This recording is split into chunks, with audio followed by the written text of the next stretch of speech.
আজকে আমি তোমাদেরকে পৃথিবীর সবচেয়ে ছোট কেক করে দেখাবো।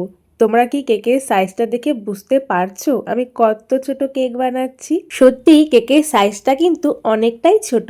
আর এটা কিন্তু কোনো অর্ডারের কেক ছিল না।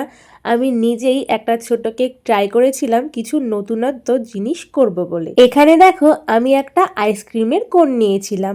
আর কোনের ভেতরে কিন্তু আমি ভালো করে চকলেট দিয়েছিলাম। তারপর আইসক্রিম কোনের ভেতরে আমি ক্রিম দিয়েছিলাম। তোমরা চাইলে এখানে কিন্তু কেক গুঁড়ো করে তারপর ক্রিম দিয়ে দিতে পারো। আমার কাছে এখানে কেক ছিল না, এই জন্য কিন্তু আমি এখানে ক্রিম দিয়েছিলাম। এরপর আমি চকলেট যে মেল্ট করে রেখেছিলাম সেই চকলেটটা পুরো কোনের ওপরেই দিয়ে দিলাম, কারণ আমি কিন্তু এখন এই ছোট্ট কেকটা কোনের ওপর বসাবো। এখানে যদি আমি কোনের ওপর চকলেটটা না দিই তাহলে যে আমি ছোট কেকটা এই কোণের ওপর বসাচ্ছি এটা কিন্তু ভালোভাবে সেট হবে না।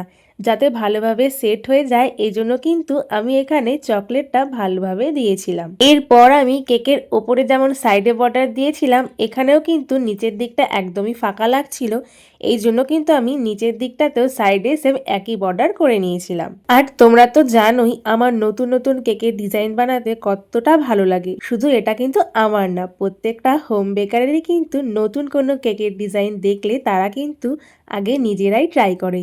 তেমন আজকেও দেখো আমি নতুন একটা কেক দেখেছিলাম। এটাকে কেক বলতে পারো বা এটাকে আইসক্রিম কোন কেকও বলতে পারো। এটা আমি ইনস্টাগ্রামে দেখেছিলাম, যবে থেকে দেখে রেখেছিলাম তবে থেকে কিন্তু ইচ্ছে কিন্তু আমারও ছিল যে আমি কবে এই কেকটা ট্রাই করব।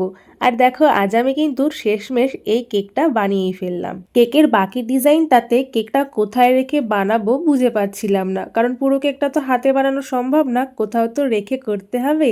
এই জন্য দেখো আমার একটা স্ট্রবেরি ক্রাশের বোতল ছিল, আর বোতলটা খালি ছিল বলেই আমি এর মধ্যে রেখে কেকের কিন্তু পুরো ডিজাইনটা কমপ্লিট করতে পেরেছি। তোমাদের আমার এই বানানো আইসক্রিম কোন কেকের ডিজাইনটা কেমন লাগলো অবশ্যই কিন্তু জানিও, আর তোমরাও পারলে একবার ট্রাই করো।